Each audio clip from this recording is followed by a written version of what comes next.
និយាយទៅក្លិនដែលស្រស់ស្រាយទាក់ទាញខ្លាំងហ្មងណាខ្ញុំឲ្យតម្លៃលើអាមួយនេះអញ្ចឹងនេះគឺជាក្លូនរបស់ Dior Sauvage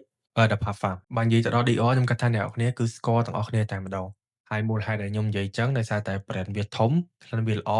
ហើយក្លិនវាមួយសុទ្ធតែមានរហស្សនាមថាទឹកអប់ប្រុសព្រានហើយបើសួរថាទឹកអប់ប្រុសព្រាននឹងក្អូបអត់មកពីក្អូបហ្នឹងហើយបានគេដាក់រហស្សនាមថាវាអញ្ចឹងបើនិយាយទៅដល់ក្លិនវាវិញបើក្បាលដំបូងមករៀងហឹរហើយរៀងខូចស្រស់ស្រាយលាយឡំនឹងក្លិនផ្អែមដែលចេញពីផ្កា Lavender ហើយនិង Vanilla អញ្ចឹងបើសិនបើអ្នកនរគ្នាចង់បានក្លិនមួយដែលថាប្រើទៅដឹងតែពេញចិត្តព្រោះថាភាគច្រើនគេប្រើក្លិនហ្នឹងគឺត្រូវច្រើនអ្នកគ្នាអាចប្រើខ្លួនរបស់ Dior Sauvage The Parfum បានគឺថាប្រើហើយដឹងតែពេញចិត្តស្ដូកមកហើយបញ្ជាក់ចុងក្រោយទាំងអស់មួយនេះគឺអ្នកនរគ្នាអាចប្រើប្រាស់បានប្រចាំថ្ងៃមិនថាអ្នកគ្នាទៅដើរលេងទៅធ្វើការទៅសាលារៀន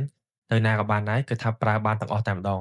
ហើយបើអ្នកគ្នាបាញ់ទៅកម្មវិធីវិញគឺធ្វើឲ្យអ្នកនរគ្នាមានអារម្មណ៍ថាថ្លៃថ្នូរខ្លាំងមែនទែនអញ្ចឹងបើសិនបើអ្នកគ្នាអត់ចង់ចំណាយលុយច្រើនទៅលើទឹកអប់អ្នកគ្នាអាចសាកខ្លួនពីខាង Riches Perfumery បានហើយអ្វីដែលសំខាន់យើងកំពុងតែមាន promotion ត្រឹមតែ$10ជាងតាក់ទងមកឥឡូវនេះ